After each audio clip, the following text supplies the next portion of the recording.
আমি কিয় পাহৰি যাওঁ? পাহৰি যোৱাৰ কাৰণ এক, নেতিবাচক প্ৰগ্ৰাম। আমি ভাবোঁ আমি মনত ৰাখিব নোৱাৰিম। কাৰণ দুই, মনোযোগ নিদিওঁ আৰু বাৰে বাৰে ৰিভিজন নকৰোঁ। কাৰণ তিনি, দুশ্চিন্তা আৰু টেনচনত মন আচন্ন হৈ থাকিল। মনত ৰখাৰ ক্ষমতা কেনেকৈ বঢ়াব? ইম্প্ৰুভ ইউৰ মেমৰি। এইকেইটা নিয়ম আপুনি কৰক, আপুনিও পাৰিব। এক, মনোযোগ। এটা বস্তুক আপুনি যিমান মনোযোগ দি পঢ়িব, চাব বা শুনিব, সিমান আপোনাৰ মনত থাকিব। দুই, মেমৰি হুক। জনা তথ্যৰ লগত মিল অমিল চিন্তা কৰি ভাবক, আপোনাৰ মনত থাকিব।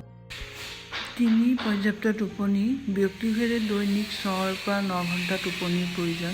পৰ্যাপ্ত টোপনিয়ে মেমৰি বঢ়োৱাত সহায় কৰে।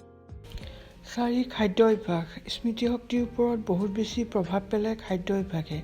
যিবোৰ খাদ্যত এণ্টিঅক্সিডেণ্ট আৰু omega-3 ফেটি এচিড পোৱা যায়, সেইবোৰ বস্তু খাব লাগে, যেনে ফল-মূল, শাক-পাচলি, সামুদ্ৰিক মাছ, বাদাম আদি।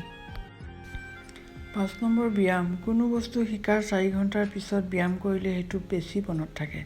খোজকাঢ়ি পঢ়িলেও পঢ়া কথা মনত থাকে।